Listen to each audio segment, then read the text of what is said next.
No sertão da Paraíba, onde a seca rachava a terra e a lei dos homens valia menos que a palavra empenhada, corria uma lenda sobre uma mulher que desafiou seu destino. Diziam que ela abandonou um altar enfeitado com flores murchas, trocou o vestido de noiva por gibão de couro e se tornou a mais temida cangaceira do bando de Capitão Trovão. Seu nome era Marieta, mas no cangaço a conheciam apenas como Rosa Vermelha, por causa do lenço escarlate que jamais tirava do pescoço, o mesmo lenço que deveria ter usado no casamento que nunca aconteceu. Esta é a história de honra, sangue e um amor nascido na poeira da Caatinga. Uma história onde a justiça se fazia não na lei e a liberdade custava o preço da própria vida. O ano era 1927, e a fazenda do coronel Inácio Barbosa se preparava para um casamento que selaria alianças e ampliaria territórios. Marieta dos Santos, 19 anos, filha de um pequeno proprietário de terras já falecido, seria entregue ao filho do coronel, um homem de 42 anos, viúvo 2 vezes, conhecido por sua crueldade com os trabalhadores e pelo gosto excessivo pela cachaça. O acordo havia sido feito meses antes, quando seu pai ainda vivia.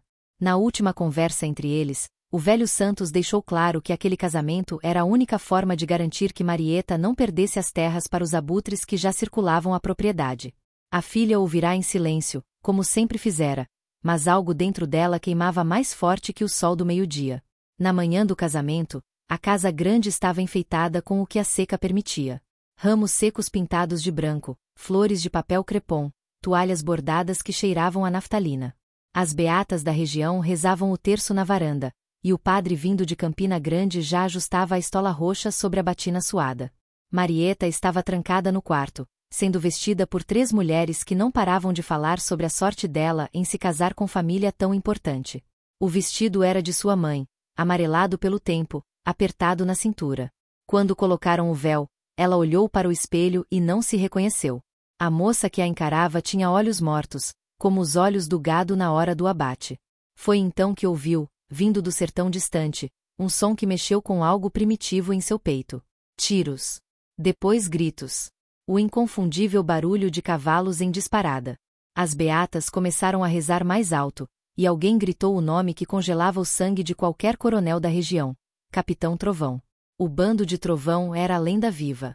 Diziam que ele nunca perdia uma luta, que enxergava no escuro como o gato do mato e que tinha uma boa pontaria, nunca errava o alvo.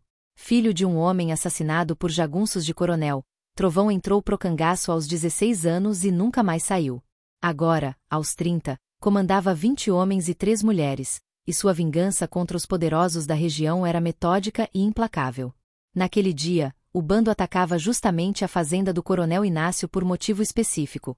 O coronel havia mandado matar um primo de Trovão por causa de disputa de terra. A justiça do sertão cobrava seus débitos, e o cangaço era o braço armado dessa justiça torta e sangrenta. No caos que se instalou, com jagunços correndo para defender a propriedade e convidados se escondendo dentro da casa, Marieta tomou a decisão mais importante de sua vida. Arrancou o véu, rasgou a barra do vestido que a impedia de correr e fugiu pela porta dos fundos. Não sabia para onde ir, apenas sabia que não podia ficar. Correu descalça pela caatinga, o vestido branco ficando marrom de poeira, os espinhos rasgando suas pernas. Correu até não conseguir mais respirar, até sentir o gosto de sangue na boca. Quando finalmente parou, apoiando-se no umbuzeiro, percebeu que não estava sozinha. 7 homens a cercavam, montados em cavalos magros, todos armados até os dentes. Usavam chapéus de couro, cartucheiras cruzadas no peito, punhais na cintura. Um deles, o que estava no centro, tinha olhos cor-de-mel que pareciam atravessar a alma de quem olhasse. Era Capitão Trovão. Ele a observou em silêncio, aquela moça de vestido de noiva rasgado, descalça, sangrando, mas com o queixo erguido e olhos que não pediam piedade. Depois de um momento que pareceu durar uma eternidade, Trovão perguntou apenas uma coisa: se ela estava fugindo ou sendo perseguida. Marieta respondeu que estava fugindo de um destino que não era seu. E que preferia morrer no sertão livre do que viver presa numa casa grande. Trovão sorriu pela primeira vez. Era um sorriso pequeno, do canto da boca, mas que mudou algo no ar entre eles. Ele estendeu a mão e disse que se ela quisesse mesmo fugir daquele destino, teria que provar que tinha coragem para viver no cangaço. Porque lá não havia espaço para fracos, para medrosos, para quem não sabia que cada dia podia ser o último. Marieta aceitou a mão estendida e montou na garupa do cavalo de Trovão. Quando o bando partiu em disparada pelo sertão, levantando uma nuvem de poeira vermelha, ela não olhou para trás nem uma vez. Os primeiros dias no cangaço quase mataram Marieta. O bando viajava principalmente à noite, dormia escondido durante o dia, comia quando encontrava comida e bebia água suja de cacimba quando a sede apertava.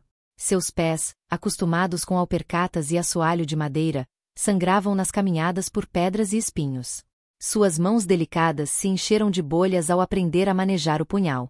As 3 mulheres do bando, Donana, Ritinha e Zabelê, a tratavam com desconfiança misturada com curiosidade. Donana, a mais velha, era companheira de um dos cabras e mãe de 2 filhos que havia deixado com parentes no Ceará. Ritinha tinha cicatrizes de bala nas costas e nunca falava de como entrará no cangaço.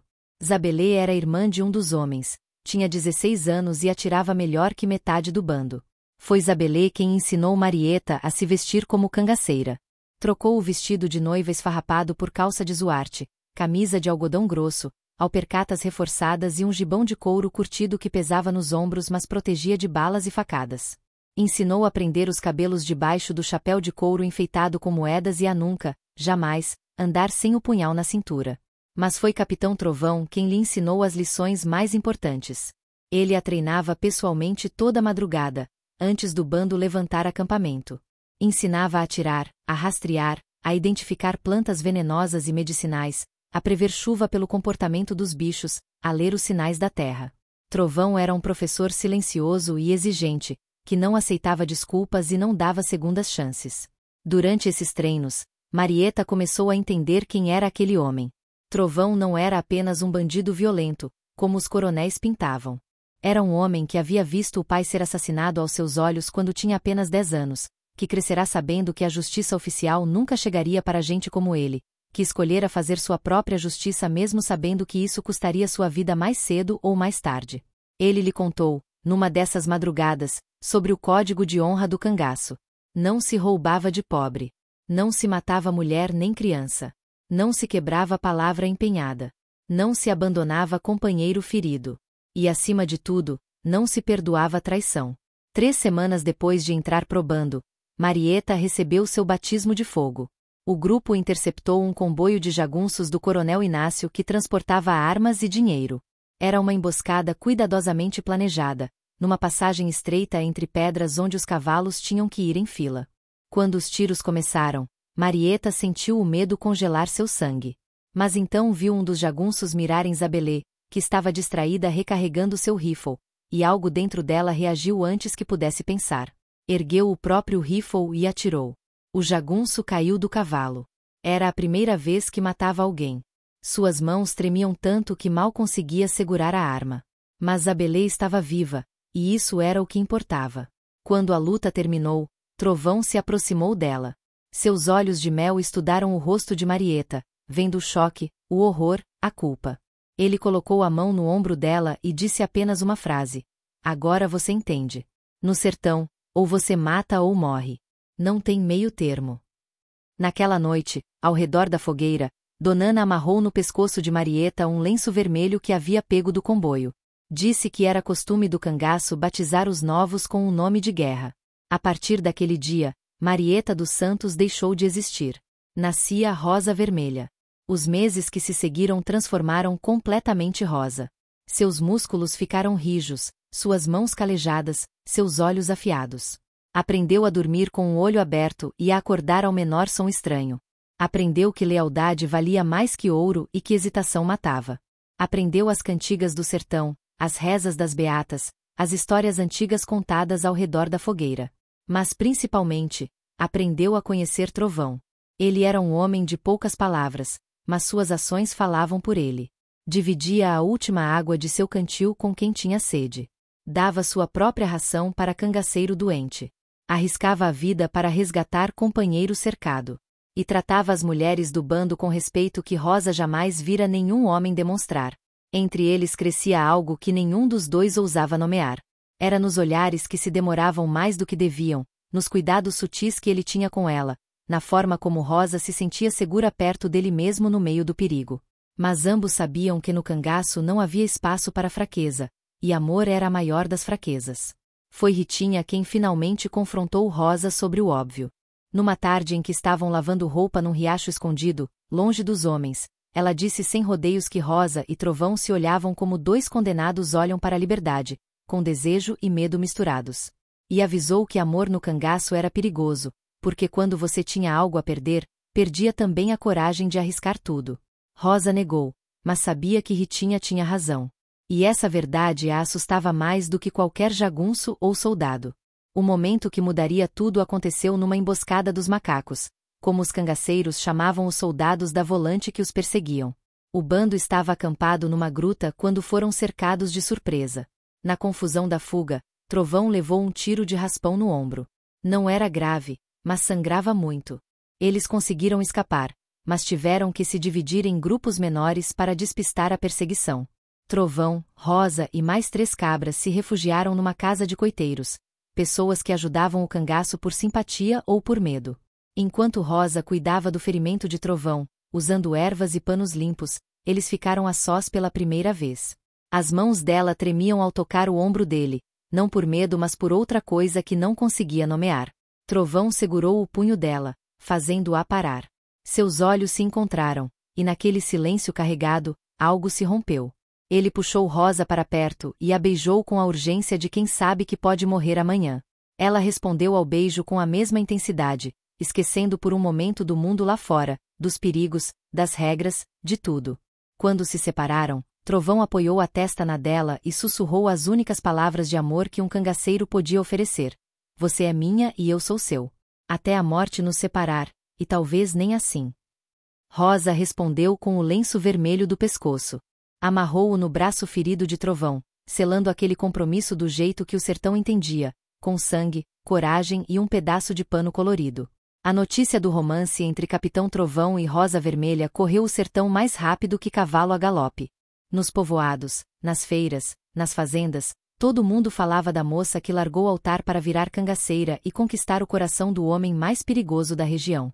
Alguns admiravam a coragem dela. Outros diziam que era coisa do demônio. Mas todos concordavam numa coisa: aquele amor estava escrito para terminar em tragédia.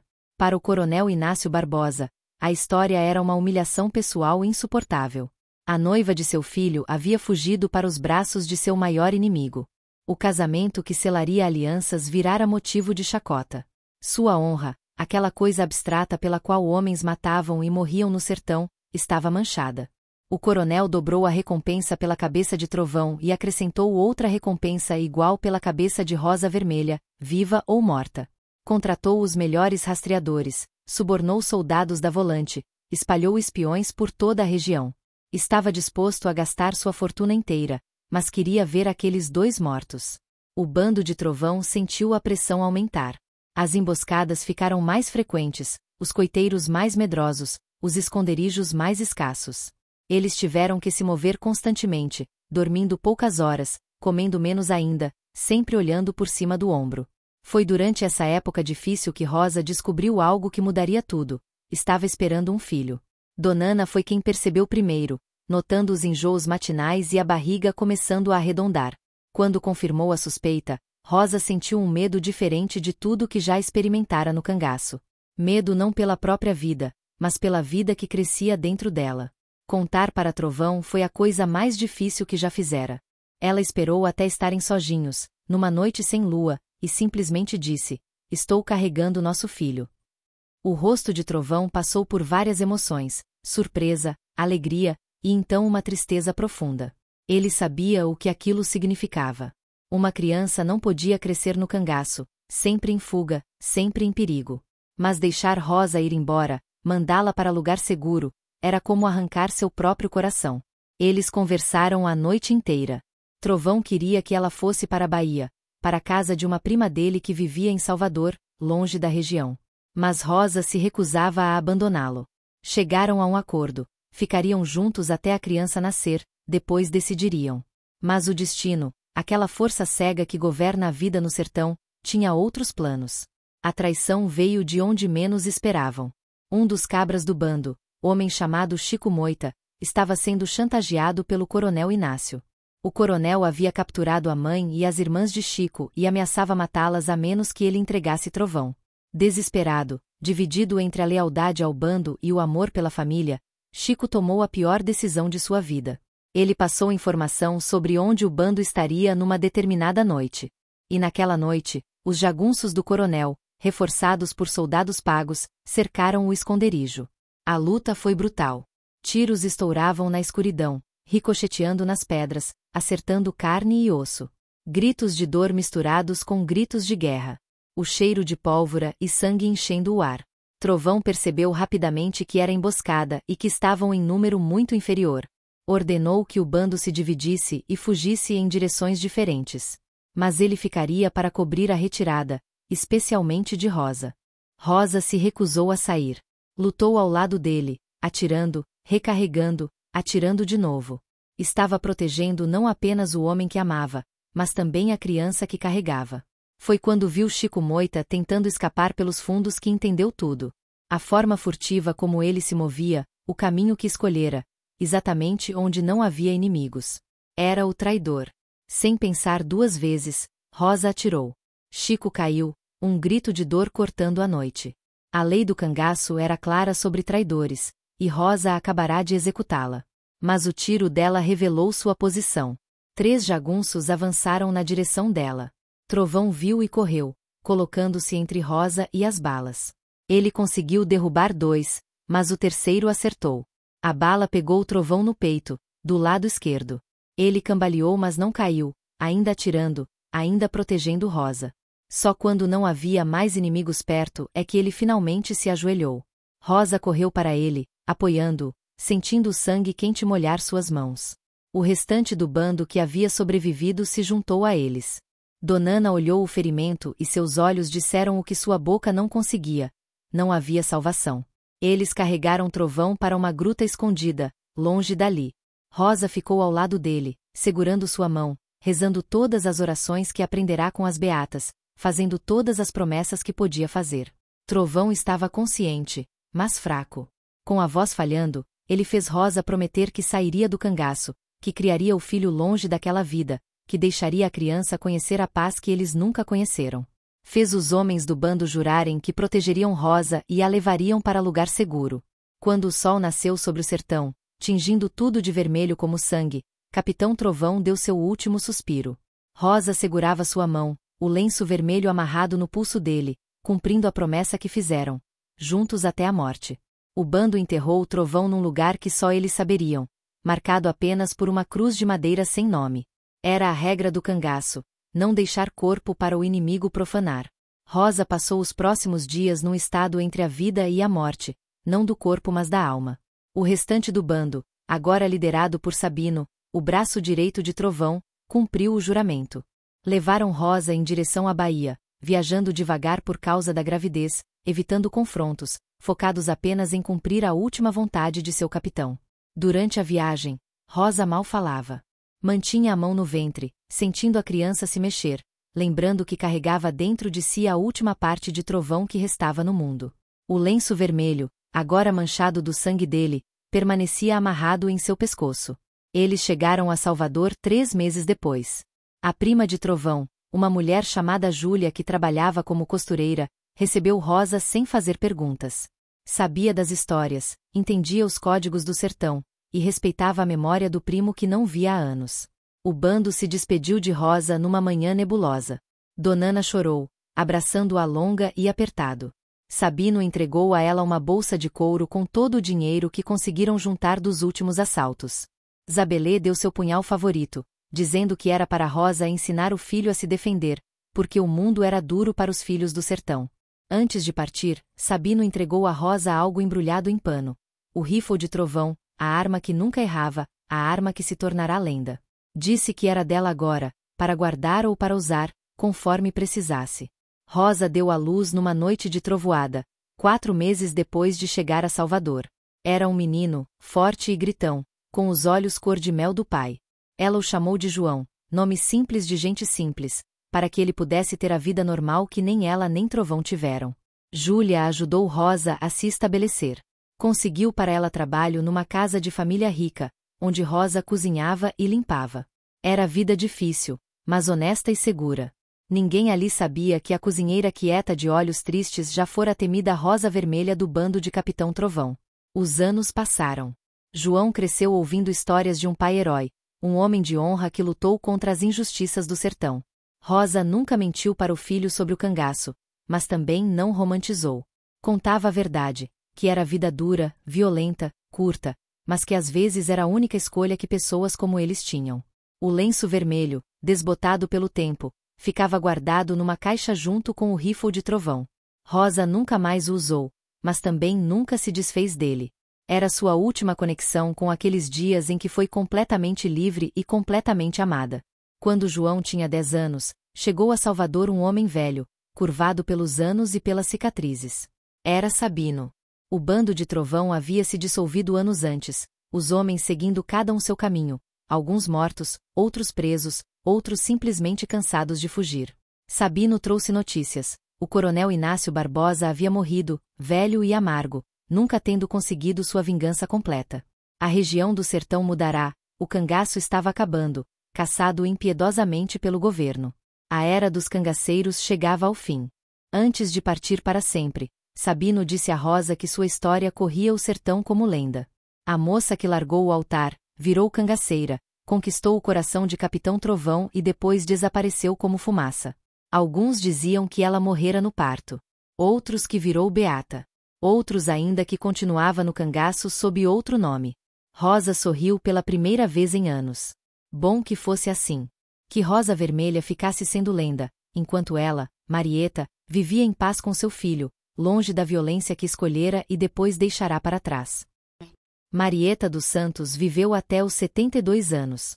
Viu o filho crescer, estudar, ter seus próprios filhos.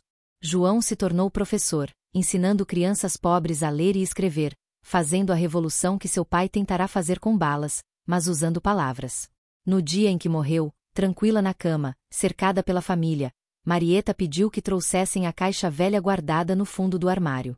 De dentro, tirou o lenço vermelho, já quase sem cor, e o rifle enferrujado de Trovão. Entregou o rifle a João e disse: "Nunca use isso. Mas nunca esqueça que seu pai lutou pela única justiça que conhecia. Não o julgue, nem me julgue. Foram outros tempos, outras regras."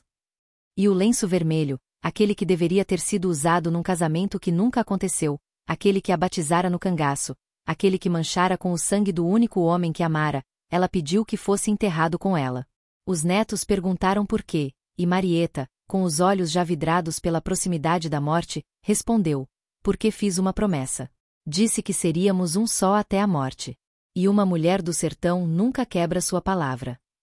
Conta-se que na noite em que a enterraram, uma trovoada caiu sobre Salvador, mesmo sendo época seca.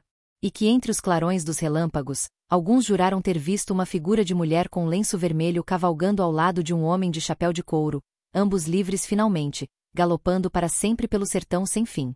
Mas isso são histórias que o povo conta. O que se sabe de verdade é que Marieta dos Santos, a Rosa Vermelha do bando de Capitão Trovão, escolheu seu destino num dia de sol escaldante, viveu até as últimas consequências e morreu em paz, tendo conhecido tanto o inferno da violência quanto o paraíso do amor verdadeiro. No sertão, onde a memória se passa de boca em boca e vira lenda, sua história ainda é contada. É contada para as moças que querem fugir de casamentos arranjados, para lembrar que existe escolha.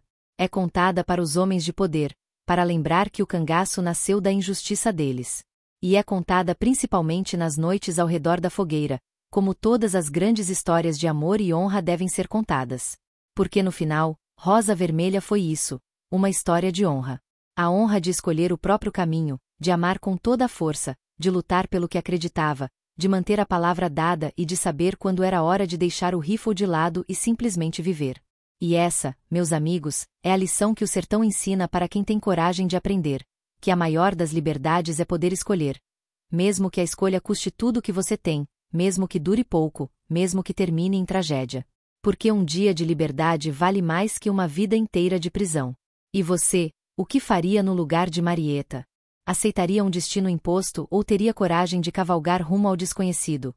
A história de Rosa Vermelha nos lembra que nossas escolhas definem quem somos, e que a liberdade tem sempre um preço.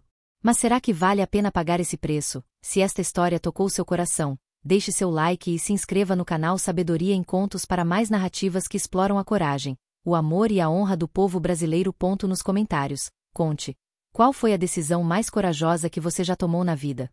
Ou qual personagem desta história mais te marcou? Marieta, Trovão, ou talvez até o velho Sabino?